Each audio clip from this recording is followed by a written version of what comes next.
ہوا ہمیں اہل بیت نے اپنے گھر کے جنازے میں نہیں شریک ہوا کیا اس گھر میں 75 یا 95 دن بعد ایک اور جنازہ ہوا، وہ جناب زہرا کا جنازہ سنیں گے 6 لوگوں نے جنازہ اٹھایا،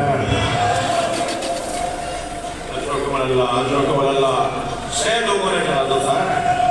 کہیں آپ نے دنیا میں دیکھا کہ جب کسی کے گھر میں موت ہو جائے تو وارث اس دنیا سے جانے والے کے وارث لوگوں سے جا کے کہیں آؤ جنازے میں آ جاؤ۔ جناب زہرا نے 6 نام لکھے تھے کہ ان کے علاوہ میرے جنازے میں کوئی نہ ہو، میرے جنازے میں کوئی نہ ہو، علی اللہ ہزاروں لاکھوں لوگوں میں جناب زہرا نے فرمایا یہ لوگ ہو سکتے ہیں۔ بس سنیں گے عجیب روایت ہے، جب جناب زہرا کا جنازہ آمادہ ہو گیا تو مولا علی نے حسنین کو بلا کے کہا جاؤ جا کے انہیں بلا لاؤ۔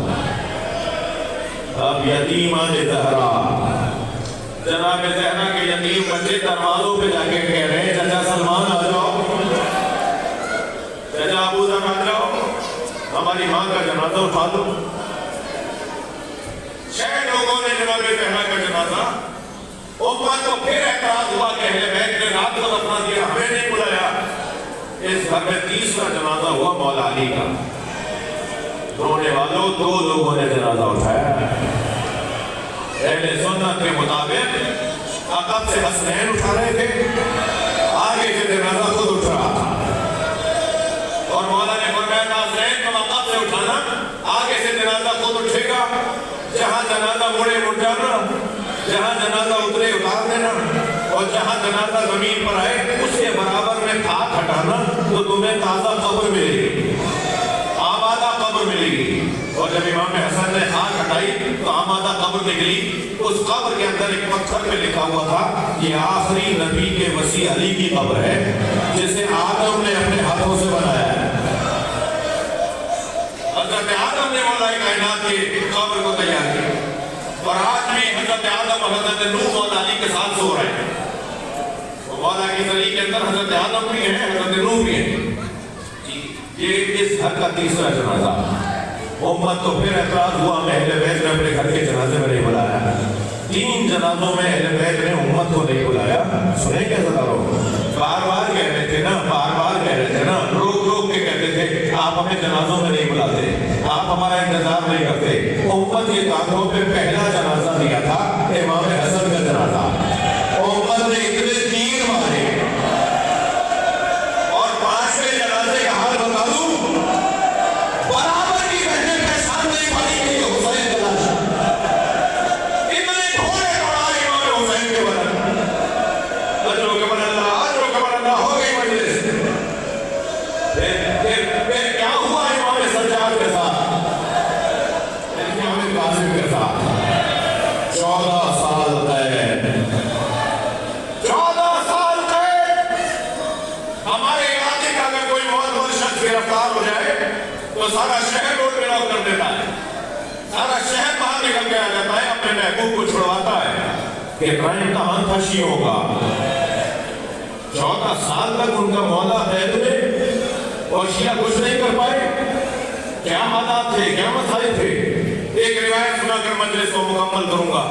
ایک بہت بڑا شاعر ہے ابو العطا، مدینے کا رہنے والا ہے۔ بغداد میں روزانہ ہارون الرشید کے دربار میں رات میں لہو لعب کی محفل سجتی ہے، بیت خالی ہوتی ہے، اور آسائیں اور مغنیاں آ کر وہاں پر اپنا فن پیش کرتی ہیں۔ ایک مرتبہ کسی نے بتایا کہ ابو العطا جو مدینے کا شاعر ہے وہ بغداد میں نظر آیا ہے۔ اس نے کہا یہ بغداد میں کیسے نظر آئے گا، تو مدینے کا رہنے والا ہے۔ کسی نے کہا میں نے بھی دیکھا ہے، ڈھونڈ مچ رہی ہے کہ ابو العطا کہاں ہے۔ ابو العطا ایک مسافر خانے میں ٹھہرا ہوا تھا، آگے بتایا حاکم کو کہ ابو العطا بغداد میں ہے اور وہ یہاں آیا ہوا ہے، پیغام بھیجا کہ بلاؤ۔ اب رات کو محفل سجی ہوئی، ابو العطا کو بلایا گیا۔ ابو العطا اتنے بڑے شاعر تم یہاں کہاں آئے ہو؟ کہ میں اپنی ذاتی غرض سے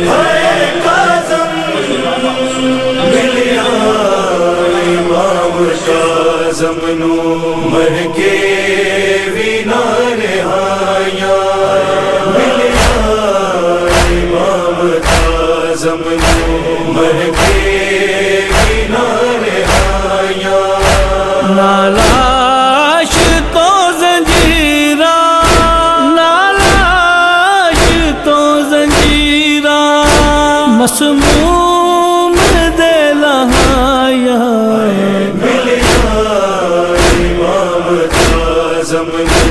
مہکے مینارِ حیا ملیا امام اعظم نو مہکے مینارِ حیا بغداد والے پل تو لاشا امام دائے ادنانے دا پڑھ کلمہ ادنانے دا پڑھ کلمہ چھٹیا ہے سپاہیاں ملیا امام اعظم نو مہکے مینارِ حیا ملیا امام اعظم نو مہکے مینارِ حیا دھیاں دے سر نو چوم کے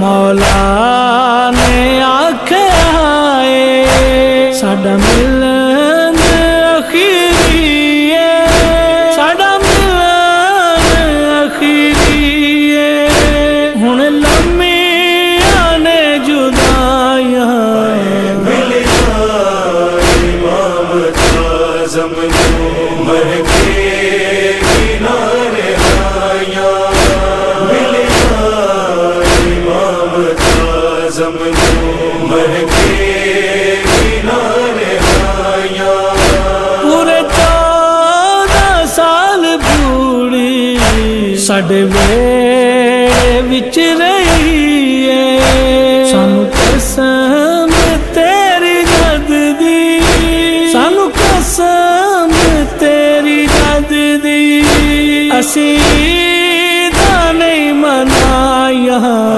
ملیا امام اعظم نو مہکے مینارِ حیا ملیا امام اعظم نو مہکے مینارِ حیا زینب تے زہرا رل کے میت دی تے آگے بچڑے دا حال تک کے بچڑے دا حال تک کے پیاں دے دیا دعائیاں ملیا امام اعظم نو مہکے مینارِ حیا ملیا امام اعظم نو مہکے مینارِ حیا